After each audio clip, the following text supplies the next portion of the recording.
Merci Sophie, on va jouer à la guerre à présent, ça s'appelle l'airsoft, même si c'est un peu hard quand même.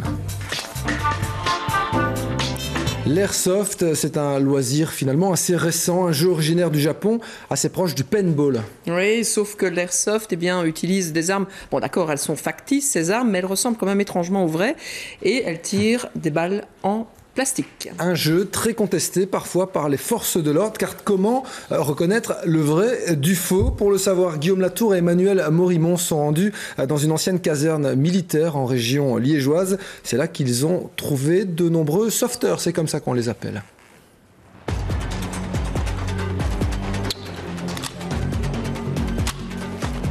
Les vêtements, la méthode et les gestes sont les mêmes. Ici, on voit l'armée américaine, russe, anglaise partir en opération.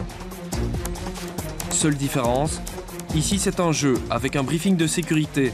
L'airsoft, ce sont des armes factices, criantes de réalisme. Donc ici, on a une réplique d'AKMS, donc c'est la Kalachnikov russe. Ça c'est la P90 FN, c'est du belge. Si vous pouvez la prendre en main, ça pèse 3-4 kg. Et il y a même sur le chargeur les petits détails qui tuent, il y a tous les marquages, il y a tout ce qu'il faut. On pourrait facilement s'y tromper. Des détails qui tuent ou pas, car la guerre virtuelle se joue avec des billes de 6 mm tirées par air comprimé. Ici, personne ne meurt. Le port des lunettes est obligatoire et interdiction de viser un partenaire à moins de 5 mètres. L'airsoft, c'est plutôt un grand jeu d'approche.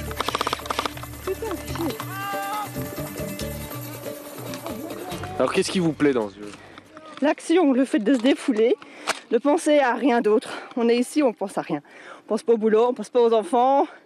On fait le vide et on s'amuse, on se défoule. On ne rentre pas gagnant ou perdant, quoi. On rentre en ayant passé une bonne journée tous ensemble. Je pense que c'est vraiment cet aspect-là qui me plaît, quoi. Malheureusement, la fiction n'est jamais très loin de la réalité. Des répliques d'armes ont déjà servi pour des braquages. Elles sont en vente libre dans n'importe quel magasin de jouets, à condition d'être majeur et de présenter sa carte d'identité. Pour le braquage du courage, justement, j'ai vendu moi-même une des armes qui a servi. C'est une personne de plus de 18 ans qui est venue l'acheter. On leur donne parfois le bon Dieu sans confession, hein. Bon, après ça, on a appris que c'était pour un braquage. Ils ont pris le mot à cher de tous. On ne peut pas toujours prévoir ce genre de choses.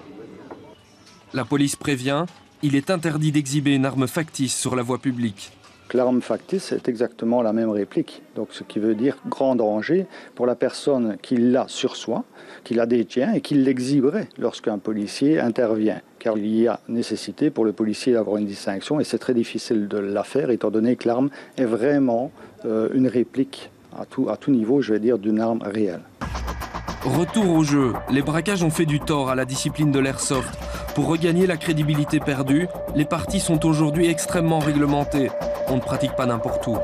C'est un terrain qui doit être privé, d'où on doit avoir les autorisations du propriétaire, si possible de la commune, et toujours prévenir la zone de police.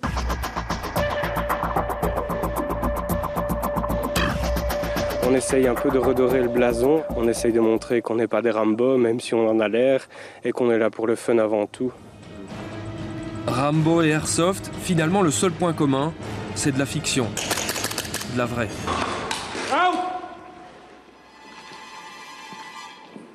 Mais ça ressemble tellement à la réalité que Jean-Christophe Willems espère obtenir le premier prix de photojournalisme de guerre avec les clichés qu'il a pris lors du tournage. Pas bien, Jean-Christophe, pas bien.